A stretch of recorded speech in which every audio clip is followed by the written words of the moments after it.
কাজের মাসির মুখ থেকে আসল সত্য জানা মাত্রই এবার রাইয়ের পায়ের তলা থেকে মাটি খসে গেল। হ্যাঁ বন্ধুরা, ভিডিওতে লাইক দিয়ে দেখতে থাকুন। রাই আসা মাত্রই কাজের মাসিকে জেরা করে বলতে থাকে যে মাসি তুমি সত্য কথা বলো, তোমার আমার দিব্যি যে করে হোক না কেন তোমাকে গোটা সত্যটা বলতে হবে। তুমি কি এমন দেখেছো যার ফলে কিনা তুমি আমাকে এরকম করে হড়বড় করে এ বাড়িতে আসতে বললে? তার থেকে বড় কথা, তুমি কি এমন দেখেছো যে তার জন্য তুমি আমাকে এরকম করে বললে যে এক বাড়িতে নিজের স্বামীকে পর মহিলার সাথে রাখাটা আমার মোটেও ঠিক সিদ্ধান্ত নেওয়া হয়নি।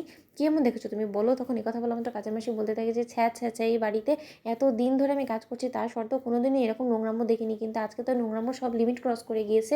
অনেক দাদাভাই জানো তো? তখন এই কথা বলা মাত্র রায়ের সন্দেহে রায় বলতে থাকে যে সত্যকার করতে বলো, তুমি কি দেখেছো? তখন কাজের মাসি বলতে থাকে যে আমি যখন ঘর দর ঝাড় দেওয়ার জন্য অনিক দাদাভাইয়ের ঘরে গিয়েছি, তখন অনিক দাদাভাই ঘুম ছিল, কিন্তু তার পাশে যাকে আমি দেখেছি সেটা দেখে আমি আমার চোখকে বিশ্বাস করাতে পারিনি, জানো তো? তখন রাই বলতে থাকে যে তুমি খুব সম্ভবত অনির্বাণের পাশে নিশ্চয়ই তুমি কোয়েলকে দেখেছো, তাই তো? তার জন্য তো তুমি এরকম বলছো, তাই তো? তখন কাজের মাসি বলতে থাকে যে হ্যাঁ, তাও আবার কোয়েল অনির্বাণ দাদাভাইকে জড়িয়ে ঘুমিয়ে পড়েছিল। আর তারপর যখন আমি তাকে জিজ্ঞেস করলাম, তারপর সে তালবাহানা করে আমার দিক থেকে এড়িয়ে যাওয়ার চেষ্টা করলো। কিন্তু আমি তোমাকে বলে দিচ্ছি, এরকমই যদি চলতে থাকে বৌমনি, তাহলে কিন্তু তোমার সংসারটা এমনিতেই উজাড় হয়ে যাবে, সব কিছু শেষ হয়ে যাবে, তোমাকে পথে বসতে হবে। এই কথা বলা মাত্র রাই অঝরে কাঁদতে থাকে আর বলতে থাকে যে আমার ভাগ্য এরকমই আমার সাথে কেন খেলে আমি কিছুই বুঝতে পারি না। ওদিকে এই কথা বলা মাত্র কোয়েলকে জেরা করা মাত্র কোয়েল বলতে থাকে যে না না, তুমি ভুল বুঝছো, নিশ্চয়ই তোমাকে এই কথাটা কাজের মাসি বলেছে। আসলে কাল রাতে অনিবার আমাকে বারবার করে ওর রুমে যাওয়ার জন্য বলছিল, ওর মাথাটা টিপে দেওয়ার জন্য, কারণ ওর ওর মাথাটা যথেষ্ট পরিমাণে যন্ত্রণা করছিল, আর তার জন্য আমি ওকে হেল্প করার জন্য সেই রুমে গিয়েছিলাম। এছাড়াও কোনো কিছুই না রাই, তুমি আমার কথা বিশ্বাস করো। কাজের মাসির মুখ থেকে তুমি যা কিছু শুনেছো সেই সব কিছুই ভুল।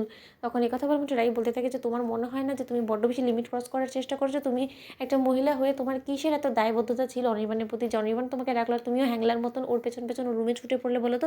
যেখানে কিনা কোয়েল তুমি খুব ভালো করেই জানো যে অনির্বাণের বউয়ের অনুপস্থিতিতে তোমার ওই রুমে যাওয়াটা মোটেও ঠিক হয়নি। তুমি অন্তত নিজেকে সামলে রাখার চেষ্টা করতে পারতে। কোয়েল, এতটুকু অন্তত আমি তোমার থেকে আশা করতেই পারি। তখন এই কথা বলা মাত্র কোয়েলকে বকাঝকা করে রাই যখন সেই রুম থেকে বেরিয়ে পড়ে, ঠিক সেই সময় কোয়েল বলতে থাকে যে আরও অনেক কিছুই তো তোমার জন্য অপেক্ষা করছে, সবে তো মাত্র শুরু। ওদিকে অনির্বাণের রুমে যাওয়া মাত্র অনির্বাণের ঘুমন্ত অবস্থায় দেখে রাই বলতে থাকে যে অনির্বাণকে একবার অন্তত আমি জিজ্ঞেস করবো যে ওই নোংরা কাজটা কী করে করলো। ওদিকে অনির্বাণের ল্যাপটপটা অন অবস্থায় দেখে রাই যখন অফ করার জন্য সেই ল্যাপটপটা খোলে, ঠিক সেই মুহূর্তে সেই ল্যাপটপে কোয়েল এবং অনির্বাণের ঘনিষ্ঠ মুহূর্তের কিছু ছবি দেখে রাই চমকে ওঠে আর বলতে থাকে যে ছি ছি ছি, আমার অবর্তমানে এরকম ঘনিষ্ঠ অবস্থায় তোমরা থাকো আর আমার সামনে এমন অনির্বাণ ভান ধরো যে তুমি কোনো কিছুই বুঝো না, তুমি কোয়েলকে সহ্যই করতে পারো না। সত্যি কি এটা তোমার আসল চরিত্র অনির্বাণ, নাকি আমি তোমাকে ভুল বুঝি? আমার মাথা কাজ করছে না। ওদিকে অনির্বাণ ঘুম থেকে ওঠা মাত্রই রাইকে দেখে চমকে ওঠে আর বলতে থাকে যে রাই তুমি চলে এসেছো?